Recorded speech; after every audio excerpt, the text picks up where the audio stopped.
Hello, travelers and monster catchers abound. I'm Stella Fierce, and you've crash landed on the Monster Catchers Journal podcast. We interrupt this program to bring you some important news that we hope you will listen to. It appears that Professor Orion has let loose some glyphs that have been undiscovered for centuries now. And if left to their own devices, they could destroy all of Terraformia, Verdent Market, and every street. We ask that anybody who is not trained in the art of glyph catching stay inside and keep away from windows and doors. And to the Cross-Signal Outpost, if you're listening, this message is from the Council of Elders. We hope that you will do your job and take care of this glyph and bring it right to us. Thank you. Goodbye. I didn't even know what kind of glyphs we were dealing with, but I didn't have time to think. I grabbed Luna and Zena and Beak's Glyphid, and we rushed out towards the edge of the Verdent Market. The closer we got, the quieter everything became. That was the first bad sign. The market should have been full of noise, vendors shouting, glyphs chattering, people laughing, but instead it felt abandoned. Stalls were left half opened, baskets tipped over, fruit scattered across the ground like people had dropped everything and ran. Okay, I don't like this, Zena muttered, glancing around. Stay close, I said, lowering my voice. Something's still here. And then the ground shook. A deep, heavy thud echoed through the empty market, followed by another and another. Luna grabbed my arm. Do you feel that? I do, I said, my eyes scanning ahead. Then I saw it. Towering just beyond the main market path stood a massive creature, easily the biggest glyph I had ever seen. It had the shape of a dinosaur with powerful legs and a long tail that dragged behind it, knocking over anything in its way. Its body shimmered a metallic blue, almost like living still, reflecting the sunlight. But what really threw me off was growing from its back were thick bushes overflowing with bright red strawberries. Are those actually growing on him? Luna whispered. Before I could answer, the creature turned and roared. A blast of hot, slobbery breath hit us at full force. Ew, Zena shouted, wiping her face. That's disgusting. My heart jumped into my throat. Don't move, I whispered, right as the creature's eyes locked onto us. Too late, it charged. Run, I yelled. We bolted in different directions as the ground trembled beneath its weight. It crashed through broken stalls and scattered crates, chasing us with terrifying speed. It's going to eat us for sure, Luna screamed, barely dodging a flying basket. Beak screeched overhead, weaving through the chaos. I ducked behind a toppled stand, trying to catch my breath, but something didn't feel right. The creature wasn't snapping. It wasn't trying to bite us. It just kept running, chasing. Wait, I muttered, peeking out. A red ball rolled past my foot. I blinked. The creature skidded to a stop, claws scraping against the ground, then suddenly pivoted, completely ignoring us and sprinting after the ball. No way, I said under my breath. It bounced, battling the ball forward with surprising gentleness. Then it chased it again, letting out a strange, excited sound that didn't match its terrifying size at all. Luna slowly stopped running. Is he playing? Zena stared. You gotta be kidding me. The giant glyph nudged the ball again, then looked up at us expectantly. Its tail gave a slow, hopeful sway, making the strawberry bushes on its back shake and drop a few berries to the ground. That's when it clicked. I stepped out from behind the stand, lowering my guard. He's not trying to eat us, I said. He just wants to play. Luna let out a long breath. We almost died over a game of fetch. Beak chirped softly, as if laughing. I shook my head, a smile creeping in, despite everything. Guess we're not dealing with a monster, I said, walking a little closer. Just a giant strawberry-covered puppy. The creature let out a soft rumble, watching us careful. And for the first time since we arrived, it didn't feel like we were in danger. It felt like we'd just made a very big, very strange new friend. The creature let out a soft, rumbling purr as it nudged the ball toward us again, its massive tail swaying and scattering strawberries across the ground again. For a moment, everything felt calm, almost normal. Then my communicator lit up, a sharp pulsing glow. My stomach dropped. No way, I muttered. Not now. Zena crossed her arms. Let me guess. Council of Elders, I said, already knowing. Luna groaned. Of course it is. I hesitated for half a second, then answered. The holographic projection flickered to life. 3 robed figures formed in the air, their faces stern, their presence heavy. Field team, one of them said. Report immediately. What is the status of the unidentified glyph? I glanced back at the creature as it happily chased the ball again, nearly knocking over a broken stall in the process. It's not hostile, I said carefully. At least not intentionally. It's behaving more like define not hostile. Another elder interrupted sharply. It's playing, Luna blurted out. It literally just wants to play fetch. There was a pause. The elders exchanged looks. Unacceptable, the first one said coldly. My grip tightened. What? Zena snapped. You didn't even... A glyph of that size and unknown origin is a threat by default. The elder continued. Playful behavior does not negate potential danger. It must be contained immediately. I felt my chest tighten. Contained? I knew what that meant. Isolation, restraint, study, sometimes worse. I looked back at the creature as it trotted towards us again, dropping the ball at my feet and waiting, almost hopeful. There has to be another way, I said. There is not, the elder replied. You are authorized. No, ordered. To capture the glyph and transfer it to the containment facility. The line went quiet, waiting, expecting compliance. Luna shook her head slowly. We can't do that. Zena stepped closer to me. They'll lock him up. You know they will. Beak let out a low, uneasy thrill. I exhaled, sought slowly, my mind racing. Orders were orders, but this didn't feel right. I looked down at the ball, then back at the creature, then at my team. We'll handle it, I said finally. The elder nodded once. See that you do. The transmission cut. Silence fell over us again. For a moment, none of us spoke. Then, so what's the plan? Luna asked quietly. I looked at the creature again as it wagged its tail, completely unaware of what had just happened. We are going to catch him, I said. Zena frowned. Wait, what? But not for them. Her expression shifted. Oh. A small smile tugged at Luna's face. I like where this is going. It wasn't easy. Catching something that big without hurting it took everything we had. We used the ball to guide it, lead it away from the market and toward the outer fields.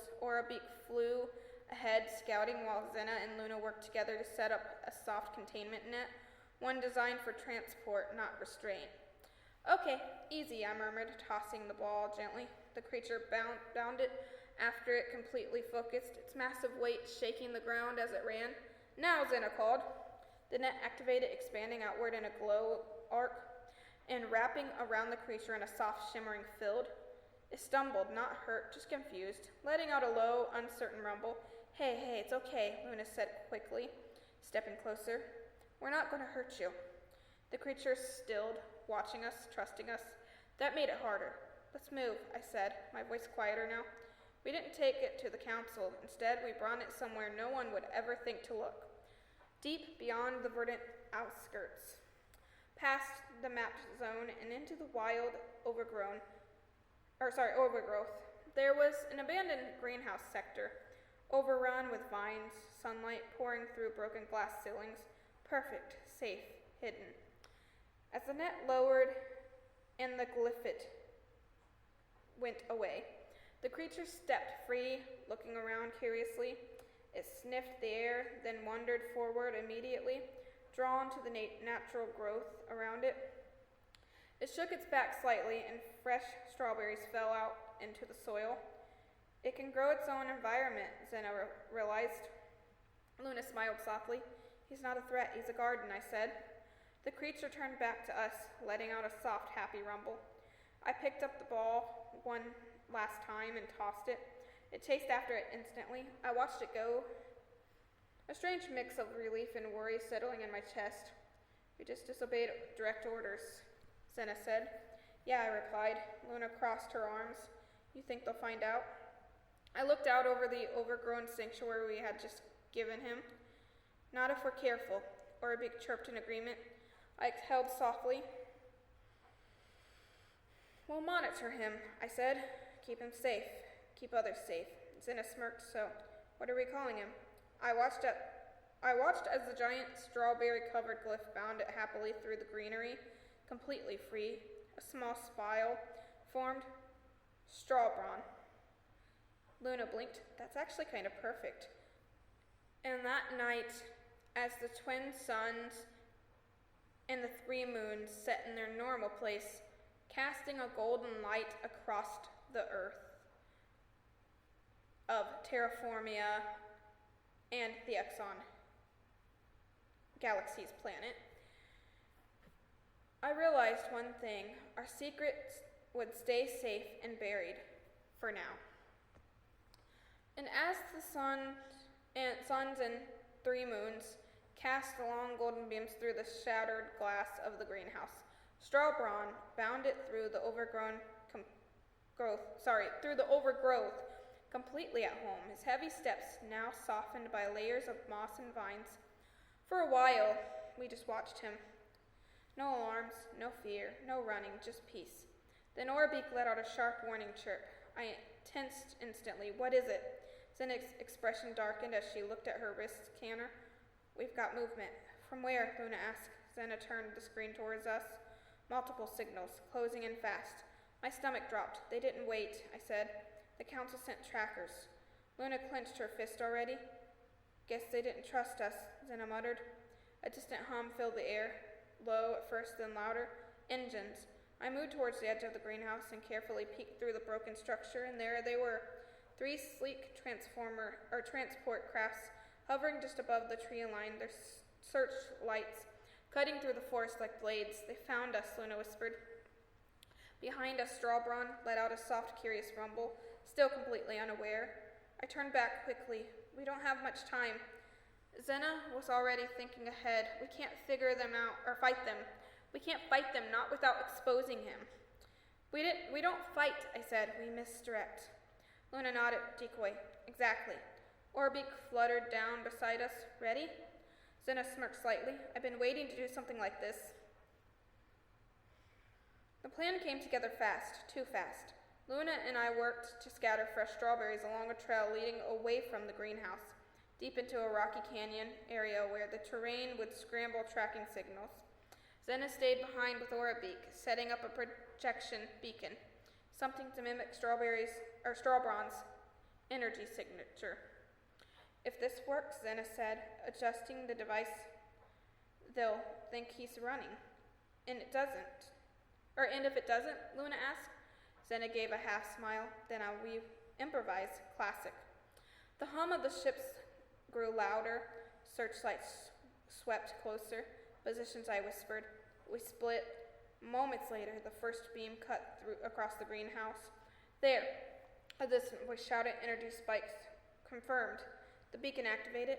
A massive glow silhouette shaped like Brawn burst from the far side of the structure and ran, crashing through the trees and disappearing into the distance. The ships reacted instantly. Target is moving. Pursue. One by one, they veered off, chasing the decoy into the canyon. I held my breath until the sound of their engines faded. Silence. Real silence. Then, Luna exhaled hard. Did that actually work? Zena lowered her scanner slowly. They're gone. Relief hit all at once. I let out a breath I didn't realize I'd been holding. We did it. Behind us, Brawn trotted over, nudging my shoulder with his massive head, nearly knocking me over. Okay, yeah, still big. I laughed, steadying myself. He let out a soft, happy rumble. Completely safe, for now. But then Beak let out a quieter, more uncertain chirp. Zena frowned, checking her scanner again. That's not good. What? I asked. She turned the screen towards us once again. One signal, still there, not chasing the decoy, hovering just outside the forest, watching. They didn't all fall for it, Luna said quietly. A shadow passed over the greenhouse as a single craft slowly descended beyond the trees. More careful, more patient. My chest tightened. They sent someone smarter. The distant hatch of the craft opened with a sharp hiss. Footsteps followed, slow, measured, getting closer. Strawbond shifted beside us, sensing the change now. His playful energy faded, replaced with a low, protective rumble. I stepped in front of him without thinking. "Stay behind me," I whispered. Luna and Zena moved to either side of me. The footsteps stopped just outside the broken entrance. For a moment, nothing. Then a voice, calm, controlled. Really thought a simple decoy would be enough? A figure stepped into the light. Not a full squad, not a tracker unit, just one person, and somehow that felt worse.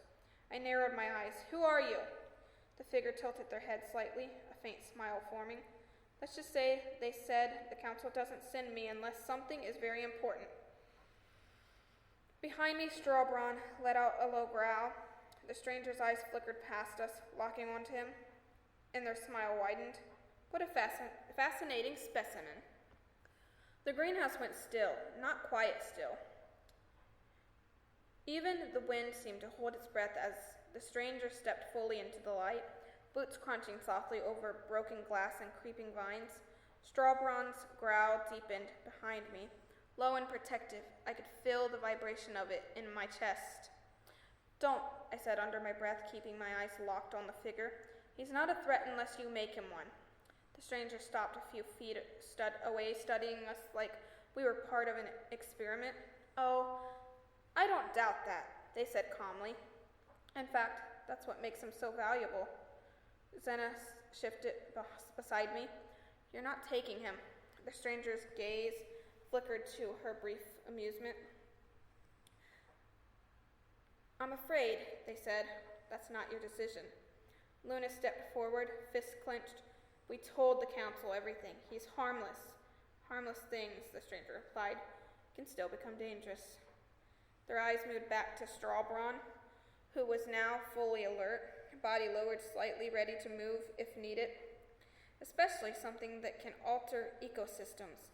They added, glancing at the strawberry vine spreading across the greenhouse floor.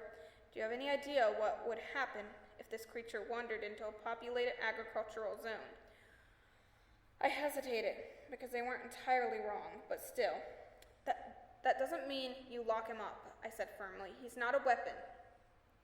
The stranger smiled faintly. "Everything is a weapon under the right circumstances." Zena muttered, "Yeah, I officially don't like this person." Beak gave a sharp, defensive chirp.